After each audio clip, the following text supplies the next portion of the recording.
2 जून 2021 से 20 जुलाई 2021 तक यह जो 48 दिनों की अवधि है, यह बहुत स्पेशल है, क्योंकि एक मंगल देव, एक तेजस्वी पराक्रमी ग्रह, क्रोधी ग्रह, अग्नि तत्व वाले मंगल देव का नीच होना। नीच होने का अर्थ क्या? नीच शब्द से हम समझते हैं कि वह अशुभ हो गया, लेकिन सत्य बात यह है कि नीच का अर्थ का होता है कि कमजोर होना, परंतु उसके अंदर में एक बात जरूर छुपी है। नीच का अर्थ होता है अपने शुभत्व को खोना। इसका अर्थ हुआ यदि मंगल नीच हो गए तो फिर क्या होगा? अगर मंगल उच्च का है तो आपको सेनापति बनाते हैं, अगर नीच का है तो क्या? नीच कर्मों में आपको ले जाते हैं। चोर, डकैत, उचक्के, पॉकेटमार, किसी भी क्षेत्र में यही उसकी नीचता हुई। यह समझने की बात है, मंगल देव इन नीच कर्म करने वालों को इसी अवधि में एक सजा देने वाले हैं। इसलिए सतर्क रहें। जो नीच कर्म कर रहे हैं, चोरी, डकैती, पॉकेटमारी, लूटना, इस तरह का कार्य है, उनके लिए सतर्क रहने का समय है। यह समय उन्हें जेल बंधन में डाल सकता है। दूसरी तरफ पुलिस, डिफेंस, मिलिट्री, बहादुरी का कार्य करने वाले के लिए, अग्नि से जुड़े कार्य करने वालों के लिए यह नीचत्व भी अशुभ संकेत देता है। उनके लिए भी सतर्क रहने का समय है। सबसे बड़ी बात है कि मंगल में इतना नीचता है क्या, अशुभता है क्या? एक तो मंगल नीच का, दूसरी बात सामने से शनि की दृष्टि पड़ना, यह शुभ नहीं है। नीच मंगल पर शनि की दृष्टि पड़ना मंगल के इस नीच कारकत्व को और बढ़ाएंगे, और केतु देव की नवम दृष्टि पड़ना उनकी हिंसा, उग्रता को और बढ़ाएंगे। इसका अर्थ है देश समुदाय में डिफेंस, पुलिस, जो मंगल उसका कारक है, उस क्षेत्र में कोई बड़ी हलचल होने वाली है। कुछ बड़ी तैयारी, कुछ ऐसे संकेत मिल रहे हैं जो शुभ नहीं है, झगड़े, विवाद को जन्म देता है। यह स्थिति तो मंगल के नीचत्व से है, और इनका सीधा सीधा प्रभाव हमारे राशि फल पर भी दिखेगा, क्योंकि यह एक मामूली घटना नहीं है। यह घटना चक्र आपके राशि फल को प्रभावित करेंगे ही, और मेष से लेके मीन तक इन 12 राशि वालों के ऊपर भी अपना प्रभाव शुभ और अशुभ और अति अशुभ तीनों प्रभाव डालेंगे। कैसे? अब से हम जाने। नमस्कार, मैं हूं ज्योतिषाचार्य राजेश। अपनी किस्मत अपने हाथ में आपका स्वागत है। एक निवेदन आपसे है कि आप इस चैनल पर पहली बार आए हैं तो इसे जरूर सब्सक्राइब करें, बेल आइकन भी प्रेस करें। मेष वालों के लिए जब यह मंगल उनका स्वामी बन जाता है और कर्म के स्वामी से दृष्टि संबंध बनता है, तो शुभ और अशुभ दोनों प्रभाव मेष पर दिखेगा, क्योंकि शुभता के क्षेत्र में महादी योग काम करेंगे, जॉब दिलाएंगे, प्रमोशन दिलाएंगे, कर्म संबंधित, जॉब संबंधित किसी भी तरह के परेशानियों को दूर करेंगे। यह भी योग शुभता है। अशुभता में हेल्थ के प्रति सतर्क रहे। इस समय में आप एकदम सतर्क रहे, क्योंकि अचानक चोट, चपेट, रोग, भय हो सकता है। बीपी बढ़ सकता है, ब्लड संबंधित परेशानी जन्म ले सकता है, चोट चपेट लग सकते हैं, और ऑपरेशन की स्थिति को जन्म देता है। हेल्थ वाइज आप सतर्क रहे। घर के अंदर में कलह, अशांति फैलने का समय है, उससे आप बच के रहे। बाकी स्थिति ठीक है। वृषभ वालों के लिए क्या हो सकता है? जब मंगल शनिदेव का दृष्टि संबंध पराक्रम और भाग्य से जुड़ के बना हो, ऐसी स्थिति में क्या होगा? एक बात स्पष्ट है, कुछ अच्छे कुछ बुरे दोनों योगायोग बनेंगे।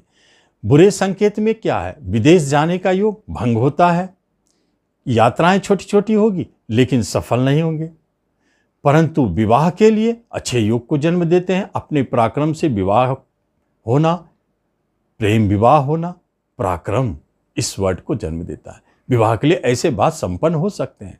और रोजगार में, कैरियर में, खास तौर पर बिजनेस में उतार चढ़ाव, सोच समझ के काम लें, नहीं तो पार्टनरशिप से झगड़े विवाद हो सकते हैं। दाम्पत्य जीवन में झगड़े विवाद की स्थिति को जन्म देते जरूर हैं, परंतु टूटेंगे नहीं। दोनों ग्रह एक शुभत्व को लेके भी बैठे हैं, और खर्चे, बाहर जाने का योग कैंसिल, और कहीं धन हानि का योग भी दिखाता है। मिथुन राशि लग्न वालों के लिए यही योग एक ऐसी स्थिति को जन्म देता है जो आपके धन, रिश्ते, नाते, कुटुंबों पर ही परेशानी उत्पन्न करते हैं। अचानक कहीं धन फंसना, धन हानि होना और कुटुंबों, रिश्तों से झगड़े विवाद को जन्म देते हैं। यह स्थिति बनी हुई है आपके लिए जो मिथुन वाले हैं। आप अपने वाणी पर नियंत्रण रखें। बैंक के सेक्टर में, फाइनेंस के सेक्टर में जो काम करते हैं, होटल है, जिनका बिजनेस वाणी से जुड़ा हो, लॉ है, इन सब क्षेत्रों में जो जुड़े हैं उनको कुछ परेशानियां दिख सकती है, उतार चढ़ाव दिख सकता है।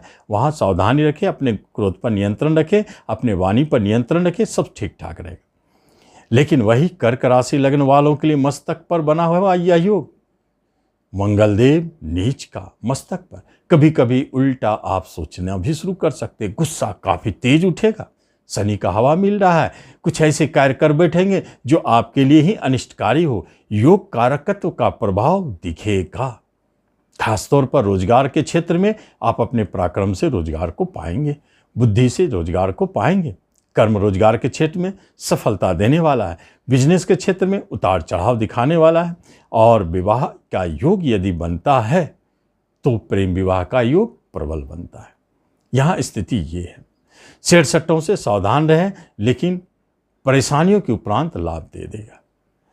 जब बात होती है सिंह राशि वालों के लिए, तो सिंह वालों के लिए यह योग खर्चे घर में बने, विदेश घर में बने, अच्छे योग तो नहीं है।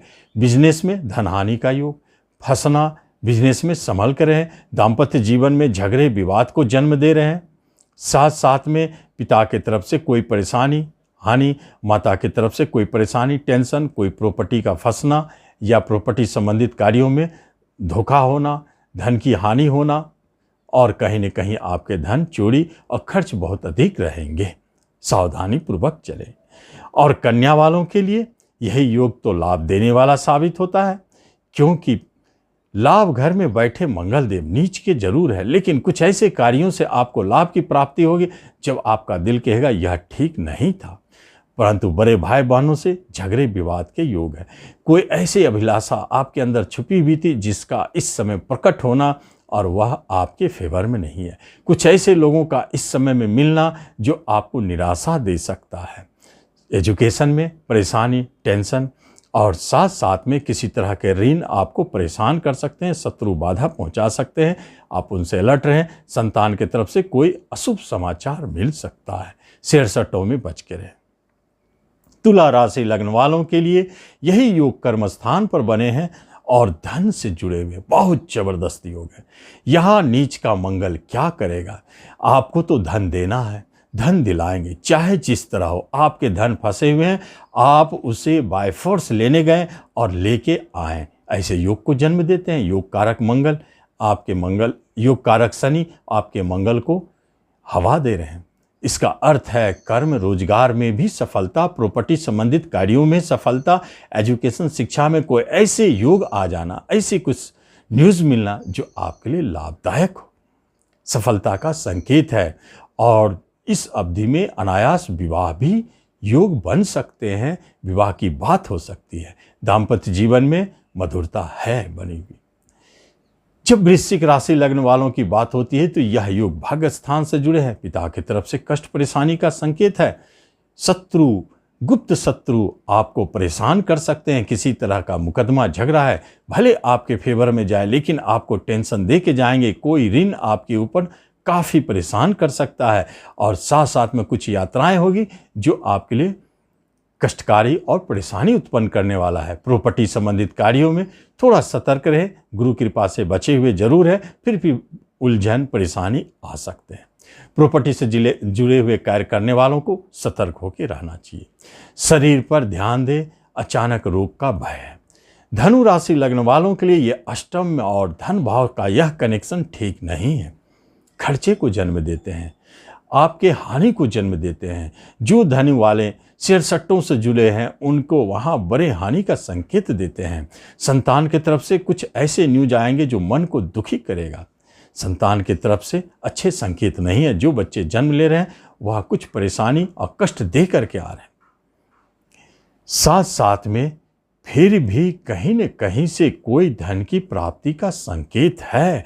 आपका ही धन क्यों ना आपको मिले, या फंसा हुआ धन मिले, या अचानक कहीं से धन प्राप्ति का योग बनता है। बाहर जाने के लिए आप सोच रहे हैं तो यह आपके लिए शुभ नहीं है और आपकी यात्रा है कैंसिल। प्रेम प्रसंग में खतरा और टूटने की स्थिति संभाल कर रखें। मकर राशि लग्न वालों के लिए यह योग एक ऐसे सहयोग को जन्म दे रहा है जो 7th हाउस में है। दाम्पत्य जीवन को मधुरमय की जगह पर परेशानी उत्पन्न कर रहे हैं। आप अपने दाम्पत्य जीवन को संभालें। नए विवाह वालों के लिए तो यह समय कठिन है, टूटने की स्थिति को भी जन्म देता है। लेकिन यहाँ शुभता में एक शुभता है, धन और इनकम का मिलन बहुत सुंदर है। कहीं न कहीं से बड़े धन की प्राप्ति या कोई साइड इनकम बनना जो धन देने वाला हो, यह एक संकेत अच्छा है। आपके जीवन में रिश्ते नातों से आपको मधुरता मिलेगी और वहां से आपको धन की प्राप्ति का भी योग दिखाता है। प्रॉपर्टी संबंधित कार्यों को यदि आप बेच रहे हैं तो बहुत अच्छा है, लाभ मिलेंगे। खरीद रहे हैं तो वह उसमें भी आप सफल हैं। कुंभ राशि लग्न वालों के लिए एक अद्भुत योग है। यह है 6ठे घर और 12वें घर का मिलन। शनिदेव 12वें घर से देख रहे हैं 6ठे घर पर। कुछ बातों को तो जन्म देता है। कर्ज आपके लिए बहुत परेशानीदायक, शत्रु से पीड़ा होगी, कष्ट होंगे। आपके जीवन में रोग का भय तो रहेगा ही, रोग भी परेशान करेंगे। रोग, ऋण, शत्रु तीनों से परेशानी है। लेकिन सोचने वाली बात है, कर्म के क्षेत्र में उतार चढ़ाव और परेशानी, कर्म छूटने का योग, जॉब छूटने का योग। कुछ यात्राएं जो कष्टकारी, छोटे भाई बहन से झगड़े विवाद के योग है। हानि के योग बनते हैं, खर्च के योग बनते हैं जो जबरदस्त है, उसे नियंत्रण करना मुश्किल है। मीन राशि लग्न वालों के लिए सबसे अच्छा इनकम घर और पंचम का मिलन, यह बहुत सुंदर मिलन।